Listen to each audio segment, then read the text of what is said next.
Hi guys, সবাই কেমন আছেন? আমার আজকের ভিডিওটা সৌদি আরব থেকে যারা জিয়ারা ভিসা নেছেন তাদের জন্য খুবই গুরুত্বপূর্ণ ভিডিও। তারা ভিডিওটা মনোযোগ সহকারে দেখবেন।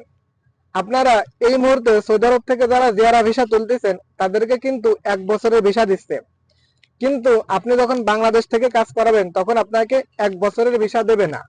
সর্বোচ্চ হলেও আপনাকে 1 মাসের ভিসা দেবে, এখন কিন্তু তাও দেবে না। আপনি ফেসবুকে বা ইউটিউবে অনেক ভিডিও দেখতে পাবেন যে আমাদের মাধ্যমে কাজ করাও, আমরা 1 বছরের ফিঙ্গার করে দেব। দেখুন, এই মুহূর্তে এটা কোনোভাবেই সম্ভব না, তাই এই পথে পা বাড়াবেন না। আমি প্রমাণ স্বরূপ দিচ্ছি। দেখুন, আমিও কিন্তু একটা জিয়ারা ভিসা নিছি, আমার ভিসাও লাগিছে। ভিসা লাগিছে কয় দিনের? 1 মাস 3 দিনের। অর্থাৎ আমি যাকে সৌদি আরব নিয়ে আসবো, সৌদি আরব আসার পরে সে এই দেশে 1 মাস 3 দিন থাকতে পারবে, এর বেশি আর থাকতে পারবে না। 1 মাস 3 দিন পরে তার এই দেশ ত্যাগ করতে হবে। এর ভিতরে কোনো কিন্তু নাই। এমনকি এই ভিসার মেয়াদও বাড়ানো যায় না। অর্থাৎ তার 1 মাস 3 দিনের ভিতরে এই দেশ তার ত্যাগ করতে হবে।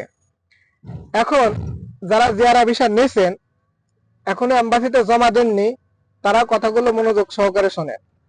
এই মুহূর্তে আপনাদের ভিসা জমা দেওয়ার দরকার নেই, কারণ আপনি যখন ভিসা তুলবেন আপনার ভিসা জমা দেওয়ার মেয়াদ থাকে 3 মাস।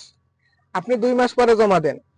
এখন আপনি এই মুহূর্তে ভিসা জমা দিলেন, ভিসা লাগেও গেল, কিন্তু আপনার ভিসা লাগলো কয় দিনের? 25 দিনের, 20 দিনের। এই ভিসা আপনি কি করবেন? আপনি আপনার ফ্যামিলির নিয়ে আসবেন, তাই এই 20-25 দিনের জন্য আপনি এনে কি করবেন? তাই ধৈর্য ধরুন, হতাশ হবেন না। আর বিশেষ করে যারা বলে যে আমি 1 বছরের ফিঙ্গার করাই দেব, এই ভুলে পা বাড়ায়েন না, কারণ এই মুহূর্তে সম্ভব না। তার প্রমাণ স্বরূপ তো দেখলেন, আমি জিয়ারা ভিসা নিছি, আমি নিছি, আমার ভিসা লাগেছে মোটে 1 মাস 3 দিনের। এখন আমি এই ভিসা ক্যান্সেল করে দেব, অর্থাৎ না আসলে পারা অটোতেই ক্যান্সেল হয়ে যাবে। যদি কখনো 1 বছরের ভিসা আবার চালু করে তখন ভিসা নেব। এই মুহূর্তে যারা ভিসা নেছেন, আমার কাছে এটাই সবচেয়ে থেকে ভালো মনে হয়। ভিসার কাজ একটু দেরি করে করান, এটাই সবচেয়ে থেকে বেশি ভালো হবে। তবে ভুল পথে পা বাড়ায়েন না, কারণ এই মুহূর্তে 1 বছরের ভিসা লাগবে না। ধন্যবাদ।